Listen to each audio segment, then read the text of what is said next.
Okay, this video is going to show you how to set up your animation in your document. Okay, so we're going to go into Bryce,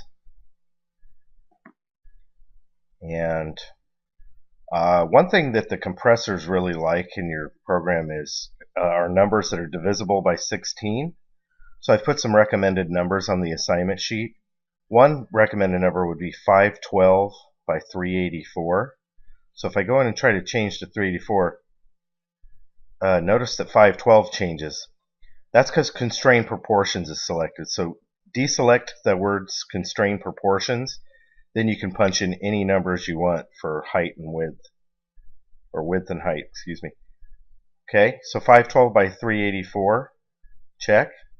Again, those are numbers that are divisible by 16. Okay, that looks pretty good. It's much smaller. If I wanted to make that larger, I can just double those numbers. So instead of 512, let's go 1024 by 768. So we're just doubling those numbers. Okay, 4:3 aspect ratio. And there you have a much larger canvas if you want to edit in that sort of canvas. But notice when I render it, it takes a long time to render each frame.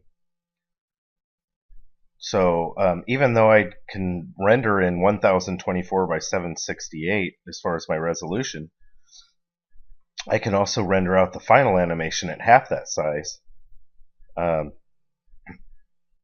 if I want to speed up the rendering process.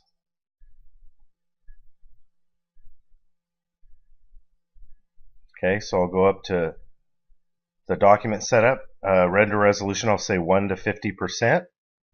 Now we're going to render out at 512 by 384.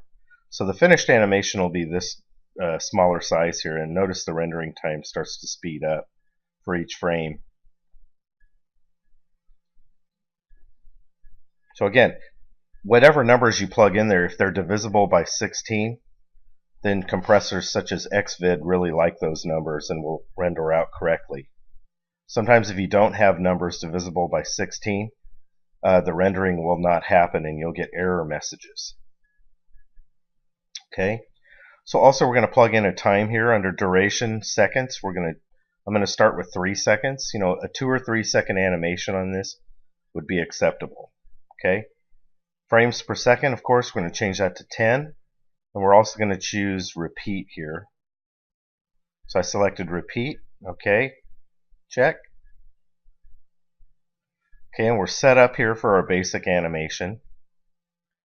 I click the palette toggle to get my animation controls down on the bottom. And another thing that's cool here is you can name your objects. So if I control click on an object, I can go click A for attributes, and where it says object name on the top, I can go ahead and name all my objects. That way they're easier to select when I control click on. So that'll be Maraca 1.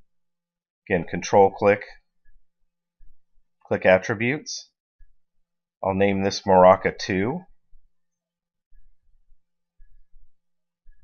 Check.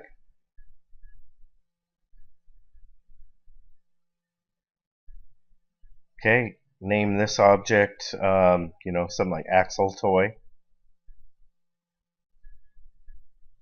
Check. And we'll name this the ball here. A for attributes. Check.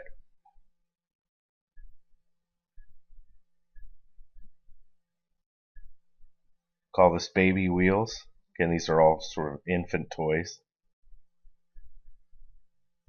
And it really doesn't matter what objects you're animating in your scene or what they're doing. What matters is you give each one a motion path. So it doesn't have to be toys in your scene. You could create a pool table and have each ball follow its own motion path. Okay, we'll call this the spin top. Okay, so naming your objects is a very helpful way to quickly select them. When you control click on an object, you can see the name and then select it. So that's basically it. Once you have your animation set up, just make sure auto key's on when you start animating and you're good to go.